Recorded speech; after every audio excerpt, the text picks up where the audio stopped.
Pues damos gracias al Señor por cómo sustenta a su pueblo y uno de los alimentos principales que nos ha dejado es alimentarnos de la Escritura, alimentarnos espiritualmente de la Biblia. Es una disciplina que todos y cada uno de nosotros tiene que cultivar a nivel personal y a nivel comunitario también. Es un tiempo importante para nosotros durante el servicio. Y estamos avanzando en la meditación sobre la carta a Romanos. Un documento clave para la humanidad, un documento clave para nosotros como pueblo. La obra maestra, podríamos decirle, que el Señor encargó al apóstol Pablo de escribir, nuestro sexto libro del Nuevo Testamento. Como dato de interés también, aparte de los que vamos agregando cada domingo sobre este documento tan importante, me parece bueno destacar, que es una carta que excede con mucho a las cartas promedios de su tiempo. Las cartas, por ejemplo, de filósofos como Cicerón tienen un promedio de 295 palabras. Las cartas de Séneca, otro filósofo que también nos suena mucho, tienen un promedio de 995 palabras. Y mira qué contraste con la carta a los Romanos, que tiene 7.114 palabras que componen esta epístola. Y seguiré hablando de varios contrastes, porque hoy día Romanos, el apóstol Pablo, a través de este capítulo 3 de Romanos que vamos a meditar, nos va a hablar mucho de contrastes. Vamos a ver el bosquejo de hoy. Nuestro pensamiento va a pasar por 3 puntos. Nuestro título resume un poco lo que sería la síntesis de lo que nos quiere decir Pablo en el capítulo 3. Nos habla del juicio que somos merecedores de tener por parte de nuestro Creador, el Señor. Nos habla de la justicia que el Señor tiene que aplicar por ser el rector de toda la creación, y vamos a hablar sobre la fe también, que nos dice Pablo en el capítulo 3. Punto 1, entonces, de 1 al 8, vamos a ver cómo Dios es un juez justo. Seguidamente vamos a ver cómo la humanidad completa es culpable y no hay nadie que se escape. Y el tercer punto que vamos a analizar es cómo la justicia es por medio de la fe en el Señor Jesucristo. Y hasta este punto, que hemos comenzado los primeros 2 capítulos de Romanos, hemos visto cómo Pablo nos trae a una situación donde ha quitado del pedestal, podríamos decir, a distintos prototipos de personas que tienen relación con Dios. El capítulo 1, 18 a 32, por ejemplo, Pablo trató sobre la gente normal que nunca ha leído la Escritura, que podríamos llamarle que son ignorantes para las cosas de Dios, para el mismo Dios. Y sin embargo, Pablo ha dicho que son personas que también son culpables de condenación, a pesar de su ignorancia. En capítulo 2, de 1 a 16, también Pablo ha quitado del pedestal gente que piensa que está bien y en comunión con Dios, aquellos santurrones, aquella gente que practica la religión en un modo sistemático y que piensa que al practicar la religión gana una armonía, una comunión con el Señor. Y en el tercer puesto, Pablo está quitando de ese pedestal a los judíos superreligiosos que creían, y creo que todavía siguen creyendo, que son ese pueblo especial y que por ese estatus de pueblo especial pueden no sufrir las consecuencias del juicio y del castigo de Dios. Y a este punto, entonces, todos estos grupos están, va a decir en capítulo 3 de Romanos, ahora lo leemos, bajo el pecado. y todos merecen la ira de Dios. No hay nadie que se escape, como escribíamos en el versículo de la portada del boletín de esta mañana. Vamos a leer el texto. Por favor, te acompaño que abras tu aplicación de la Biblia o que abras tu Biblia.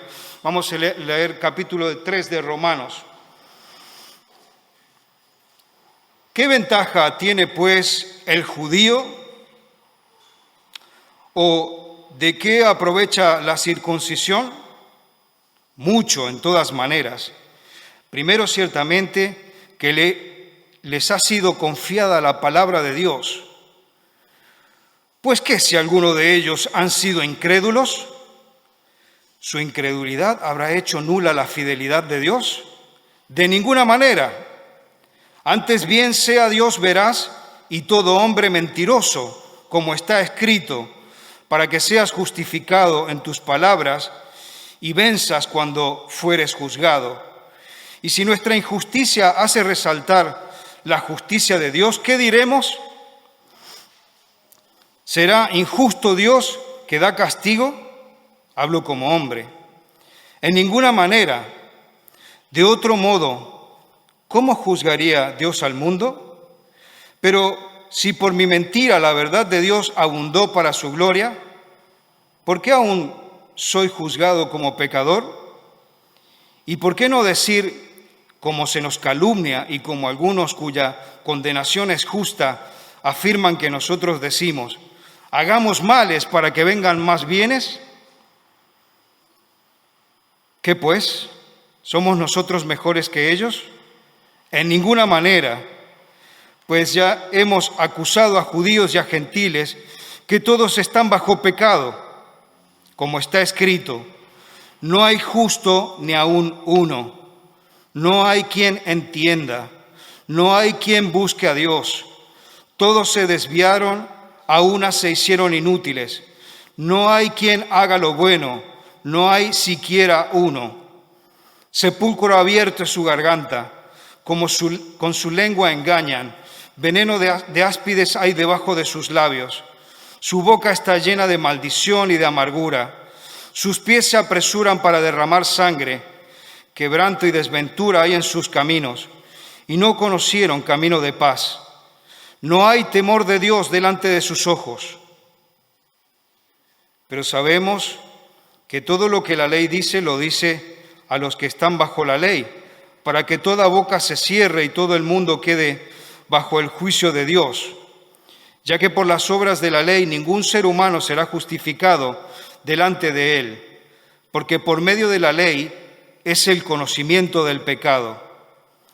Pero ahora, aparte de la ley, se ha manifestado la justicia de Dios, testificada por la ley y por los profetas, la justicia de Dios por medio de la fe en Jesucristo, para todos los que creen en Él, porque no hay diferencia, por cuanto todos pecaron y están destituidos de la gloria de Dios, siendo justificados gratuitamente por su gracia, mediante la redención que es en Cristo Jesús, a quien Dios puso como propiciación por medio de la fe en su sangre, para manifestar su justicia a causa de haber pasado por alto en su paciencia los pecados pasados, con la mira de manifestar en este tiempo su justicia, a fin de que Él sea el justo y el que justifica al que es de la fe en Jesús. Pararé aquí, porque es hasta aquí que alcanzaré a analizar. Primer punto entonces que tratamos, Dios es un juez justo. ¿Qué ventaja tiene? Comienza diciendo Pablo en el versículo 1. Y como dijimos, Pablo ya ha explicado cuidadosamente en Romanos 2 que la posesión que el pueblo judío tenía en su pueblo no les salvará ante el juicio de Dios. Y entonces, si es así, nos preguntamos cuál es realmente el privilegio que tienen los judíos. Porque él vuelve a decir en el verso 2 que tienen mucho privilegio. Y Pablo sabe que tienen muchas ventajas como pueblo de Dios. En el capítulo 9, más adelante, él va a hablar sobre cómo también ellos son privilegiados en ser un pueblo adoptado por el Señor.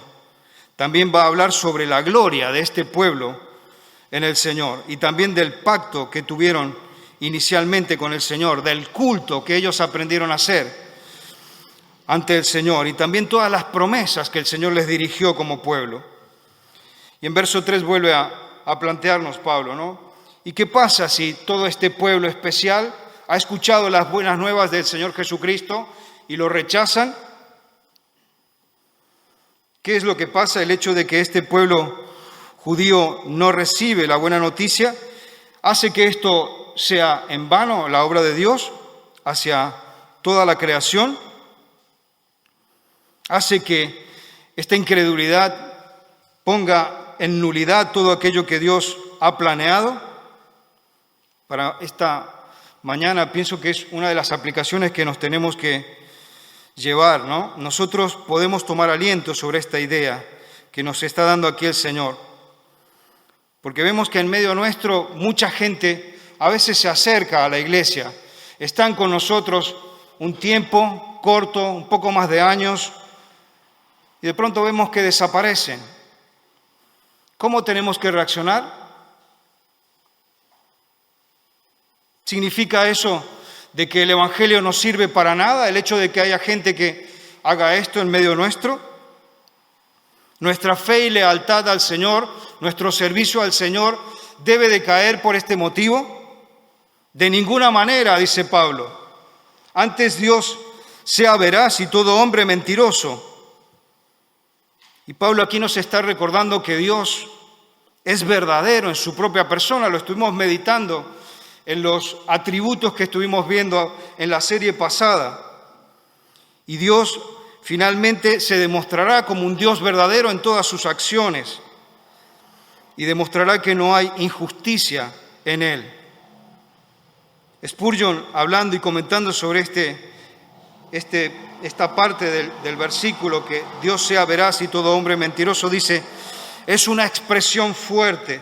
Si Dios dice una cosa, aunque todos los hombres del mundo digan otra, Dios es veraz y todos los hombres son mentirosos, porque Dios habla la verdad y no puede mentir. Sigue Spurgeon, nosotros somos llamados a creer la verdad de Dios, aunque nadie más la crea. Y esto nos tiene que hacer pensar que a veces nos movemos por el consenso general de la sociedad. Es muy importante que tú y yo pensemos, a fecha de hoy, que sabemos los vientos que corren alrededor de la iglesia y que llevan doctrinas, ideas que están impactando frontalmente contra nosotros. El consenso de la opinión general no tiene que significar nada para un cristiano sincero, porque lo que nosotros tenemos como fundamento es la Escritura, donde Dios nos ha revelado quién es Él, cómo piensa Él, cuáles son sus valores, cuáles son sus planes, y tú y yo tenemos que estar allí, al lado suyo, firmes, leales. Verso 5. Me parece muy interesante usar una imagen. A ver si la puedo ver, tengo que encenderlo. Esa, muy bien. Porque me llamó mucho la atención pensar en cómo los joyeros exponen las joyas en un panel de color negro normalmente o azul oscuro.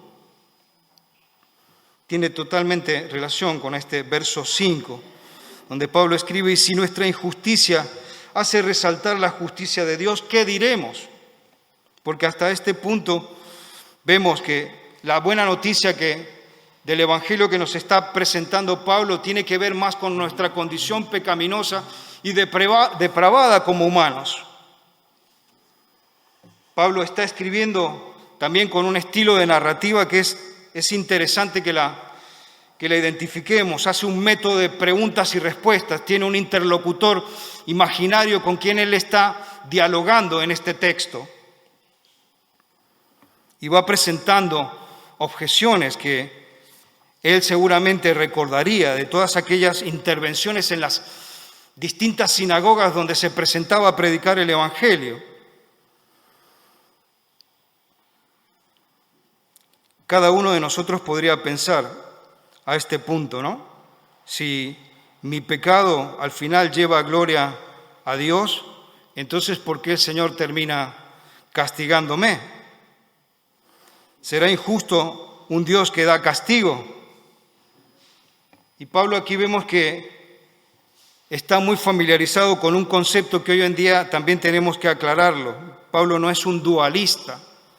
Pablo es una persona que tiene en su mente y en su corazón un principio único, que es el origen de todas las cosas y el sostén de todas las cosas en el Señor.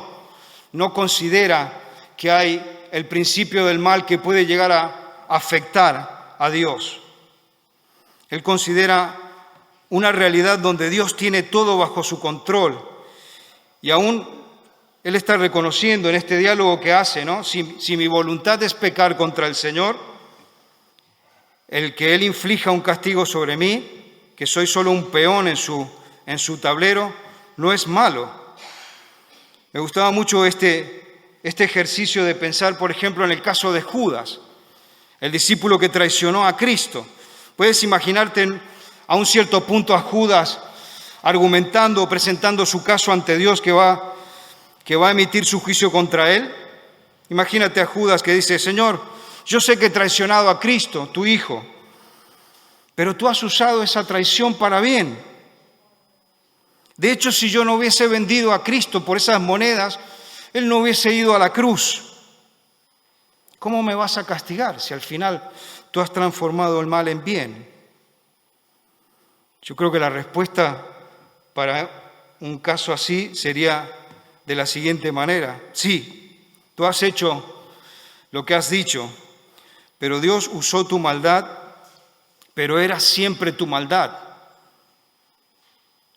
movida por aquellas motivaciones que te llevaron a actuar de tal o cual manera, y no hay crédito para ti en el hecho de que Dios transformó el mal en bien en esa situación. Eres culpable, Judas, ante Dios. Pablo entonces está descartando aquí totalmente de que Dios pueda ser un Dios injusto, como dice nuestro punto de la meditación. En ninguna manera, le dice. De otro modo, ¿cómo juzgaría Dios al mundo si Él no fuera un Dios imparcial, un Dios correcto, un Dios como debe ser? Si fuera de otra manera, Dios no podría juzgar a nadie. Y es cierto que Dios usará incluso la injusticia de cada uno de nosotros en su obra para traer alabanza a su propio nombre, porque Él mismo ha creado todas las cosas para su propia gloria. Y sobre eso no nos llueve. La traición a Jesús por parte de Judas es un muy buen ejemplo. Sin embargo, la parte de la forma en que Dios se glorifica de todo esto es juzgando en modo correcto esa injusticia, que en este caso hablamos que cometió Judas.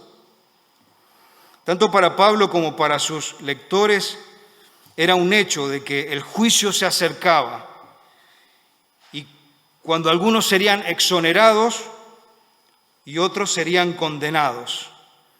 ¿Cómo está este pensamiento en tu corazón esta mañana? ¿Recuerdas que un día tendremos que presentarnos delante del tribunal de Dios? Pablo entendía que Dios juzgaría al mundo entero, tanto a los judíos como a los gentiles. Pero muchos de los judíos en aquella época pensaban que solamente serían juzgados los gentiles, porque ellos decían: nosotros tenemos la Escritura y tenemos el favor de Dios, somos el pueblo protegido de Dios. ¿No puede pasar a fecha de hoy con nosotros algo parecido?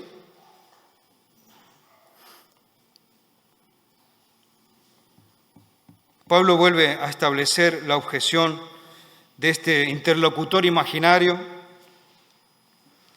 y dice, ¿no? Si Dios se glorificara a sí mismo a través de mi mentira, ¿cómo me va a juzgar? Si cada vez que yo peco contra Dios, aumento la gloria de Dios, porque Él va a ir transformando mi pecado y mi mal en bien. Hasta que llegamos al verso 8, donde habla, ¿no?, de esto. Bueno, mucha gente podría llegar a la conclusión de decir, bueno, entonces siendo así, hagamos males para que cada vez hacemos más mal y Dios lo transforma en bien. Pero esta es una perversión muy dramática, ¿no?, de la doctrina que Pablo ha enseñado de la justificación por la fe. Es una extensión de la objeción de este oponente imaginario, de este interlocutor que Pablo está allí dialogando, que, como vemos, no terminaría diciendo, pequemos todo lo que más podamos, total, mientras más pecamos, Dios es glorificado muchísimo más. Esto nos muestra lo importante que es para nosotros como creyentes de examinar las enseñanzas que recibimos, de entender el significado de las enseñanzas que recibimos, las consecuencias que tiene esas enseñanzas y los límites que debemos poner a esas enseñanzas. Dios es un juez justo, nos ha explicado Pablo. Vamos a nuestro segundo punto. La humanidad completa es culpable delante de Dios, versos 9 a 20. ¿Somos mejores nosotros que ellos?, comienza escribiendo Pablo en verso 9. En ninguna manera. Pablo, recordemos que es judío de nacimiento y con herencia judía. Y cuando él está diciendo nosotros, él está hablando incluyéndose como parte del pueblo judío. Y el punto es que, por naturaleza, el judío no está mejor delante de Dios que un pagano o que un moralista.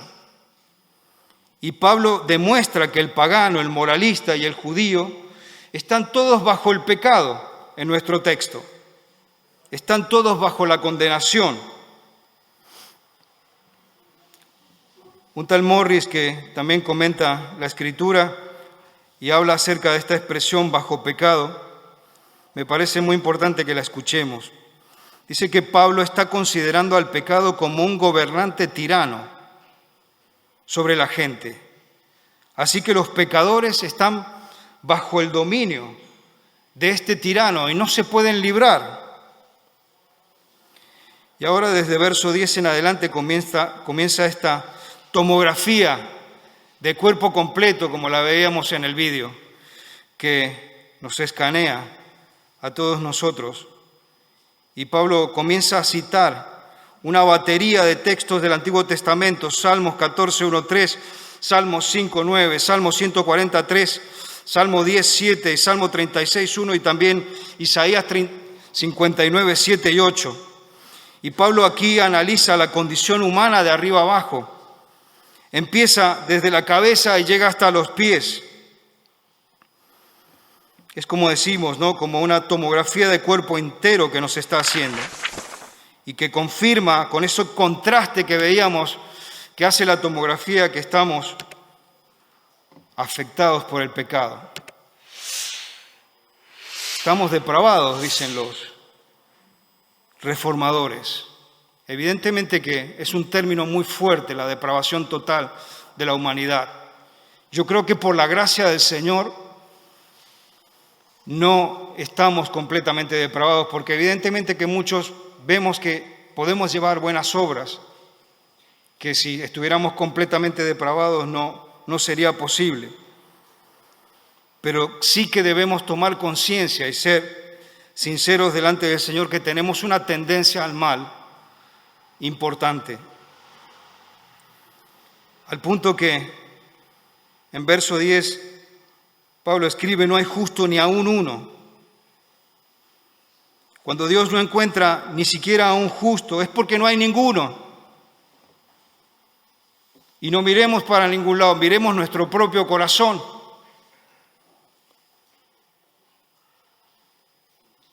No es como si hubiera alguno que hubieran quedado por allí escondidos.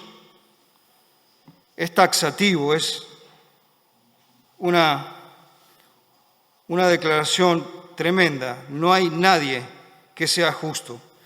Podríamos pensar hasta en Adán y a Eva, pero ni siquiera ellos eran justos, eran inocentes en su momento, porque antes de comer de ese fruto del árbol de la ciencia del bien y el mal no conocían el bien y el mal, pero no era que eran justos.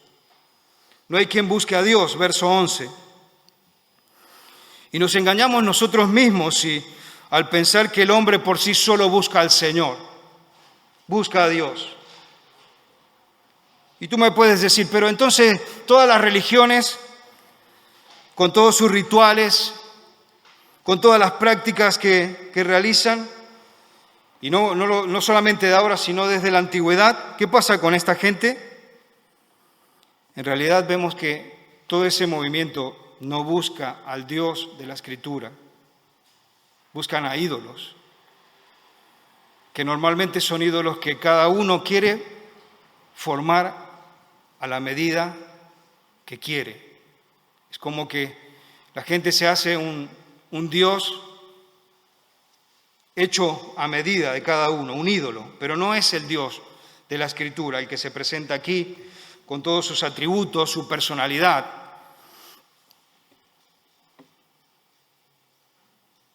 Aún se hicieron inútiles, continúa escribiendo. Verso 12. Y en este caso, el sentido de la inutilidad que está utilizando en el idioma original tiene la idea de una fruta podrida. Yo trabajo con alimentos y hace unos días un cliente me devolvió un paquete de fruta que no estaba, unos aguacates que no estaban en buen estado. Estaban podridos, no sirven para nada. Son nauseabundos, tienen mal olor, tienen mal aspecto. Y esto es un poco el sentido que está utilizando aquí Pablo al escribir a los romanos. No sirve, se hicieron inútiles. Cita de nuevo el Antiguo Testamento, dice, sepulcro abierto es su garganta. Sigue haciendo referencia a estos salmos del Antiguo Testamento. Y no para de mencionar ninguna parte del cuerpo humano. Dice sobre la garganta que está mal, sobre la lengua que está mal, sobre los labios que están mal, la boca, los pies, los ojos llenos de pecado y rebelión contra Dios. Ayer me reía porque Silvia llega contenta que le habían regalado un libro. Y era un libro que se llamaba Los Vencejos, creo. Primera página. Toda una declaración del autor en contra de Dios, pero insultando a Dios, poniendo a Dios muy mal. Y me reía, digo, tiene que ver con lo que estoy meditando. Es real. Sepulcro abierto es su garganta, dice. Sus pies se apresuran para derramar sangre. ¿Podríamos poner ahora esa estadística de Naciones Unidas? Mira un momento este dato estadístico que me pareció muy interesante. Porque aquí Pablo escribe, sus pies se apresuran para derramar sangre. Escucha esto, de Naciones Unidas, el departamento que controla el tema de drogas y delitos de las Naciones Unidas, dice que señalan que en el mundo se producen más muertes por homicidio intencional que por conflictos armados y terrorismo juntos. El dato de 2017, la última estadística que he encontrado, dice que en el mundo se produjeron 464.000 homicidios, gente que murió por homicidios, mientras que por conflictos armados y por actos terroristas, 89.000 y 26.000 respectivamente. Mira si no es veraz la Escritura. No hay temor delante de Dios, continúa escribiendo Pablo. Y esto resume todo el pensamiento. Porque cada pecado que se comete, que tú y yo hacemos, ya sea de pensamiento, de palabras o de acciones, es una ofensa que implica que no reconocemos ni respetamos a Dios. Donde quiera que haya un pecado, quiere decir que no hay temor de Dios. Porque si Dios te dice que no mientas y tú mientes, quiere decir que no respetas al Señor. Si Dios te dice que no asesines a alguien y tú vas y lo asesinas, o no robes, o todo lo que sabemos que Dios manda, y y tú y yo lo hacemos, entonces no le estamos respetando. No hay temor de Dios. Calvino, otro de los reformadores, escribe acerca del temor de Dios. Dice, en pocas palabras, el temor de Dios sería como un freno que deberíamos usar nosotros para restringir nuestra maldad. Así que cuando falta ese freno, cuando no hay temor de Dios, entonces nos sentimos con total libertad y al final no solamente libertad, sino libertinaje para hacer lo que deseamos, lo que queremos.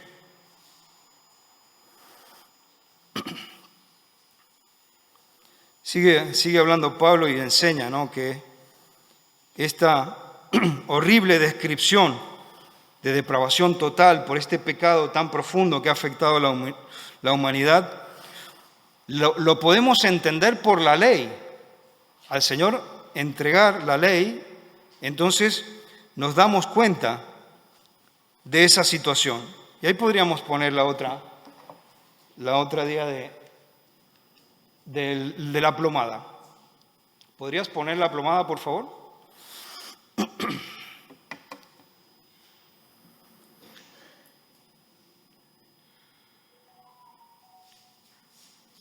Todo esto de que entendemos la depravación total de la humanidad viene porque el Señor nos dio la ley. En principio la recibieron los judíos en el Antiguo Testamento, después se completó con el Nuevo Testamento.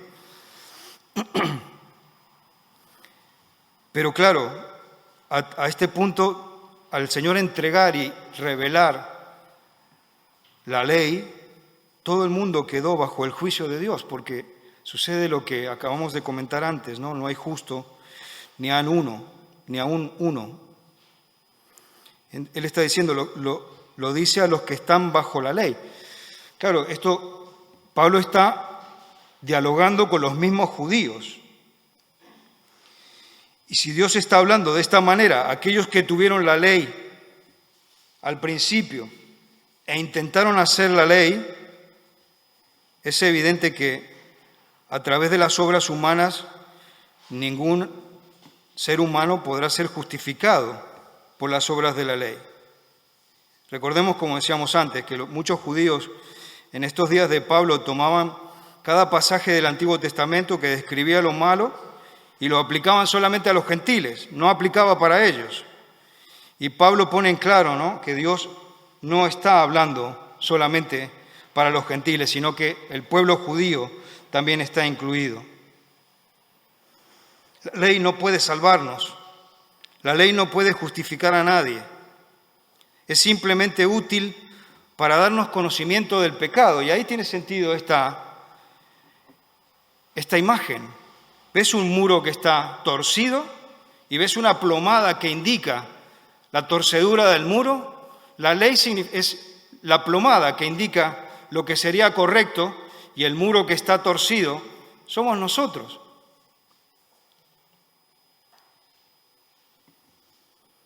Desde los tiempos de Adán y Eva, las personas tratan de justificarse delante de Dios por medio de las obras de la ley. Y te traigo un flashback. ¿Recuerdas el momento que Adán y Eva pecaron? Que el Señor salió a buscar a Adán y a Eva, que decía, ¿dónde estás, Adán? ¿Qué es lo primero que hacen ellos? Se dan cuenta que están desnudos y ¿qué hacen? Van y cogen para cubrirse. Desde esa época, el ser humano cree que haciendo obras puede estar en comunión con el Señor. Y esta mañana tú y yo necesitamos entender esto profundamente, que por las obras de la ley ningún ser humano será justificado. Nosotros no somos el pueblo judío ni seguimos las tradiciones judías, somos un pueblo evangélico y seguimos nuestra línea evangélica, pero tenemos que tener mucho cuidado porque a veces puede suceder que nos da lo mismo que a los judíos. Y eso es lo que se levanta la alerta en esta mañana de esto que estamos meditando. Porque por medio de la ley es el conocimiento del pecado, escribe. Hay una paráfrasis muy buena de uno de los comentaristas que me parece genial que la comentemos. Dice, el borde recto de la ley es lo que nos muestra cuán torcido estamos y por eso Creo que tiene mucho que ver con esa imagen que estamos viendo. Tercer punto, la justicia es por medio de la fe en Cristo. Pero ahora, hay una frase que nos lleva a este tercer punto, pero ahora, escribe Pablo, y estas palabras nos proveen una gloriosa transición de la situación de juicio en la cual estábamos en el verso 20 a la justificación, de la cual nos habla en el verso 21. Nos está hablando sobre esta novedad, la buena noticia de Dios en Cristo Jesús, que es la verdad del nuevo pacto, que no es una verdad nueva porque no es algo que Pablo se haya inventado, él mismo aquí lo explica, dice, testificada por la ley y los profetas del Antiguo Testamento, y nos recuerda que hay una continuidad entre el Antiguo y el Nuevo, no hay una separación. Como hemos dicho, la ley no puede salvarnos, pero Dios ha revelado la justicia de que sí puede salvarnos aparte de la ley. Y esta es la esencia del plan de salvación del Señor en Cristo, su Hijo.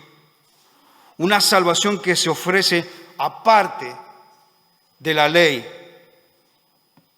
que puede llevarnos a pensar que es por nuestros propios méritos la salvación. Esta justicia, como decimos, fue la justicia que esperaron tanto de los antiguos. Puedes pensar en todos aquellos héroes de la fe del Antiguo Testamento que quedaron esperando la venida del Mesías y la consumación de la salvación de Dios. En Romanos 3:21 Pablo nos dijo cómo es que esta justicia no viene, o sea, nos ha dicho que no viene a través de las obras de la ley, que está aparte de la ley, pero ahora Pablo nos dice cómo es que viene esta justicia para nosotros. Y es por medio de la fe en Jesucristo, para todos los que creen en el Señor Jesucristo. No hay diferencia, sigue escribiendo. Y es que no hay ninguna otra manera de obtener esta justicia de Dios. Esta justicia no se puede ganar a través de solamente obedecer y hacer las obras de la ley. Es una justicia recibida y ganada solamente a través de la fe en Cristo. Ahora lo vamos a matizar más a esto porque es importante. Verso 23 dice, todos pecaron, están destituidos de la gloria de Dios. Declaración universal de Dios que se contesta con una oferta de salvación universal, de que seremos justificados gratuitamente por la gracia de Dios y que está disponible no solamente para los judíos, sino para toda aquella persona que desee creer y acepte al Señor Jesucristo. Porque todos han sido destituidos de la gloria de Dios, argumenta Pablo. Es difícil describir lo que significa esta frase, porque nos quedamos incompletos.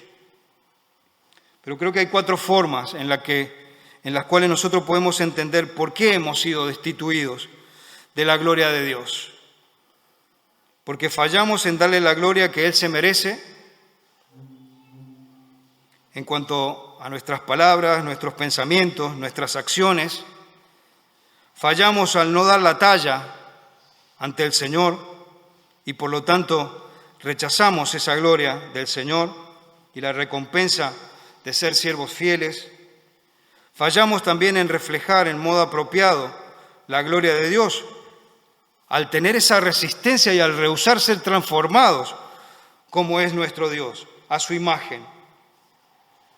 Y fallamos también en obtener la gloria final que Dios pensó para nosotros. Pero Pablo en el verso 24 continúa desarrollando lo que es la salvación para su pueblo y usa otras figuras más como la justificación. Usa una imagen de un tribunal de justicia que resuelve el problema de la culpabilidad del hombre ante un juez justo. Sigue usando otra imagen que es la imagen de la redención, y esta viene del mercado de esclavos. Y aquí Pablo ve que se resuelve el problema del hombre en cuanto a la esclavitud, al pecado y al diablo. Y también usa la imagen de la propiciación, que es una imagen del mundo religioso, donde se apacigua a Dios a través de sacrificios. Y Él lo resuelve aquí en su explicación, en la ofrenda del Señor Jesucristo al Padre. De nuevo, el Evangelio de Pablo se centra plenamente en el Señor Jesucristo. La salvación es posible debido a la redención que encontramos en el Señor Jesucristo. Dios no puede darnos su justificación fuera de Cristo, a quien Él ha puesto como propiciación, sigue escribiendo. Y es que Jesús, a través de su muerte, en su sangre, fue esa propiciación, fue ese sacrificio sustituto por nosotros. Él fue juzgado en nuestro lugar. Y el Padre así, al juzgarle y al castigarle, al descargar toda la ira sobre Él, pudo manifestar su justicia en su juicio contra el pecado, mientras perdonaba a quienes merecían el juicio, que somos todos nosotros. En su paciencia, también escribe Pablo, todos los antiguos esperaban que sucediera esto. Y como dijimos, piensa en David, piensa en todos los héroes del Antiguo Testamento, cómo esperaban la venida del Mesías. Y en la cruz de Cristo fueron pagados también todos aquellos pecados que ellos cometieron en su momento. Y la idea es que a través del sacrificio de los animales que veíamos en el culto del Antiguo Testamento, aquellos que miraban con esperanza al Mesías venidero, tenían como una especie de pagaré que el Señor Jesucristo terminó pagando en la cruz. Y vamos hacia el final también con algo muy importante para que meditemos. En el 3:26 Pablo habla sobre la fe de Jesús. Léelo conmigo. Habla sobre la fe de Jesús. Literalmente, en el griego dice pistis de Jesús, no pistis en Jesús. Por lo tanto, la redacción literal es que somos salvados por la fidelidad de Jesús a Dios, no tanto por esa acción que tú y yo hacemos al creer en Dios, sino que es esa fidelidad que Cristo demuestra hasta ir a la cruz y entregarse completamente en sacrificio por nosotros, lo que nos da salvación. En otros pasajes, como en Romanos 10:9, esta fe de la que habla Pablo, esta pistis del original, se refiere a nuestra fe en Jesús, ¿no? Dice Romanos 10:9, si confiesas con tu boca que Jesús es el Señor y crees en tu corazón que Dios le resucitó de entre los muertos, serás salvo. Pero en verdad nuestra fe en Jesús no puede separarse de la fidelidad que Cristo mantuvo hacia su Padre hasta el final. Nuestra fe en Jesús, la tuya y la mía, se da gracias a la fidelidad de Dios y de Cristo en la cruz. Y nosotros tenemos que responder fielmente, viviendo para Él y poniendo nuestra confianza en Él. Por favor, recordemos que nuestra salvación emana de la fidelidad de Jesús y no solamente de nuestra creencia en el Señor Jesucristo, porque esto evita que convirtamos la posición de la fe en una nueva forma de rectitud por obras, como si nuestro acto de decir, yo creo en el Señor Jesucristo, nos da un cierto mérito para recibir la salvación de Dios. Somos salvos por la fidelidad del Señor Jesucristo, demostrada hasta el final en la cruz del Calvario. Te pido que pienses un momento en lo que hemos hablado.